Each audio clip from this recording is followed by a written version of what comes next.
था तो वे काफ़ी कुछ इस बिल के पेश किए जाने के बाद सही साबित हुए, क्योंकि इस महिला आरक्षण से संबंधित संविधान के 128वें संशोधन विधेयक 2023 के अंतर्गत देश में लोकसभा व राज्य विधानसभाओं में भी 33% महिलाओं को आरक्षण दिए जाने के कुछ प्रावधान इसमें इस प्रकार से बनाए गए हैं, जिसके तहत अगले काफ़ी वर्षों तक अर्थात लगभग 15-16 वर्षों तक, यानी कि कई चुनाव तक देश की महिलाओं को ये आरक्षण प्राप्त नहीं हो पाएगा। और इस विधेयक में ऐसे जो प्रावधान रखे गए हैं तो उनका मैं यहाँ उल्लेख करना बहुत ज़रूरी समझती हूँ। और इस संशोधन विधेयक के तहत इस महिला आरक्षण विधेयक के पास होने के बाद पहले पूरे देश में जनगणना कराई जाएगी। जब ये बिल पास हो जाएगा हाउस में, पार्लियामेंट में, तो पास होने के बाद पहले पूरे देश में जनगणना कराई जाएगी। पास तो हो जाएगा ये, लेकिन तुरंत लागू नहीं होगा। और पास होने के बाद पहले पूरे देश में जनगणना कराई जाएगी। और जब ये जनगणना पूरी हो जाएगी तो तब उसके पश्चात ही पूरे देश में लोकसभा तथा राज्य विधानसभाओं का परिसीमन पुनः कराया जाएगा। इसके बाद फिर परिसीमन होगा, सीटों का कराया जाएगा। और उसके बाद ही तब ये महिला आरक्षण संबंधी संशोधन विधेयक लागू होगा। और ये बात भी किसी से छिपी नहीं है कि देश भर में नए सिरे से जनगणना कराने में अनेकों वर्ष लग जाते हैं। पिछली जनगणना सन 2011 में प्रकाशित हुई थी, जिसके पश्चात आज तक पुनः जनगणना नहीं हो सकी है।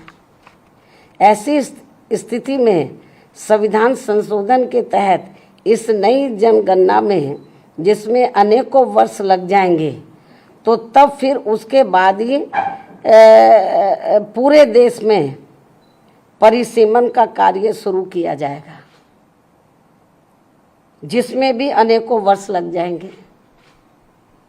और इस परिसीमन के पश्चात ही तब फिर ये महिला आरक्षण विधेयक लागू होगा। जबकि 128वें संशोधन विधेयक की सीमा ही 15 वर्ष रखी गई है। इस प्रकार से ये स्पष्ट है कि ये संशोधन विधेयक वास्तव में महिलाओं को आरक्षण देने की साफ नीयत से नहीं लाया गया है, बल्कि आने वाली विधानसभाओं तथा लोकसभा के चुनावों में देश की भोली भाली महिलाओं को ये प्रलोभन देकर व उनकी आंखों में धूल झोंककर उनका वोट हासिल करने की नीयत से ही लाया गया है। इसके सिवाय कुछ भी नहीं है। जैसा कि इसमें कंडीशंस रखी गई हैं इसको लागू करने से पहले, जो शर्तें रखी गई हैं।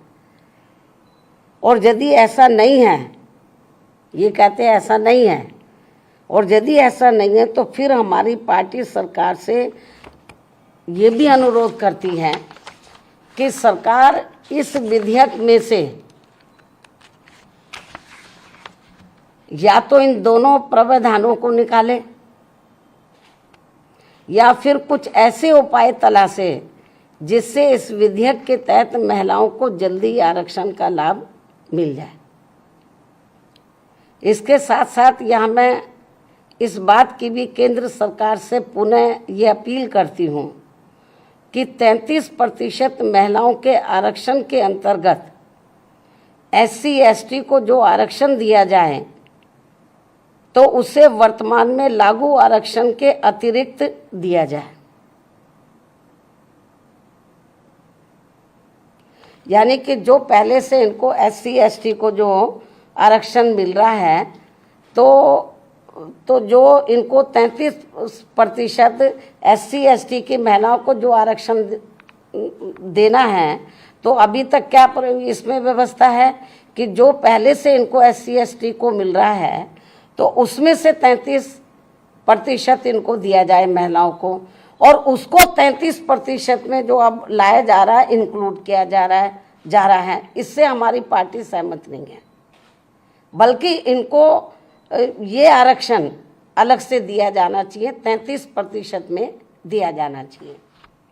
इसके साथ ही देश की OBC वर्गों की महिलाओं का भी इस महिला आरक्षण विधेयक में अलग से आरक्षण का कोटा सुनिश्चित किया जाना चाहिए। जो सामान्य वर्गों की महिलाओं की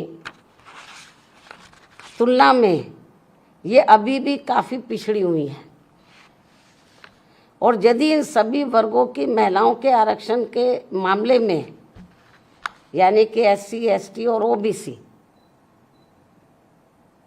की महिलाओं के आरक्षण के मामले में मेरी इस अपील पर सरकार अमल नहीं करती है, तो भी हमारी पार्टी इस बिल का इस खास बात को ध्यान में रखकर समर्थन करती है कि देश में पुरुषों की तुलना में सर्व समाज की महिलाएं अभी भी काफ़ी पिछड़ी हुई हैं। ये वीकर सेक्शन की तो पिछड़ी हैं, लेकिन पुरुषों की तुलना में जो सामान्य महिलाएं वो भी काफ़ी पिछड़ी हैं। जबकि महिलाओं के मामले में वास्तव में सच्चाई तो ये है कि इन्हें अभी तक जो भी अधिकार मिले हैं, जनरली महिलाओं को जो भी अधिकार मिले हैं, तो वे अधिकांश हिंदू कोड बिल के तहत परम पूज्य बाबा साहब डॉक्टर भीमराव अंबेडकर के अथक प्रयासों से ही मिले, जिससे उस समय कांग्रेसी सरकार ने इसे पूरे तौर से पास नहीं होने दिया था, जिसे फिर बाद में टुकड़ों टुकड़ों में पास किया गया। इतना ही नहीं, बल्कि इन वर्गों की महिलाओं को अलग से आरक्षण दिए जाने के मामले में पूर्व में केंद्र की रही कांग्रेसी सरकार द्वारा लाए गए बिल में भी इसकी व्यवस्था नहीं की गई थी, जिसके कारण उस दौरान ये बिल पास नहीं हो सका था। लेकिन अपने राजनीतिक लाभ के लिए अब इस पार्टी के भी नेता, यानी कि कांग्रेस पार्टी के भी नेता, इन वर्गों की महिलाओं को अलग से आरक्षण दिए जाने की बात कर रहे हैं, वकालत कर रहे हैं। इससे साफ जाहिर है कि देश की महिलाओं को लोकसभा व राज्य विधानसभाओं में इनको आरक्षण देने के मामले में बीजेपी व कांग्रेस पार्टी एंड कंपनी के लोगों की पूरे तौर से नीयत साफ नहीं है, और ये सभी पार्टियां इसकी आड़ में केवल इनका वोट हासिल करने के लिए अपने अपने स्वार्थ की राजनीति कर रही हैं और कुछ भी नहीं। इसलिए देश की महिलाएं ऐसी सभी पार्टियों से जरूर सावधान रहें जिनसे इन्हें कुछ भी हासिल होने वाला नहीं है। इन्हीं जरूरी बातों के साथ ही अब मैं अपनी बात यहीं समाप्त करती हूँ। धन्यवाद।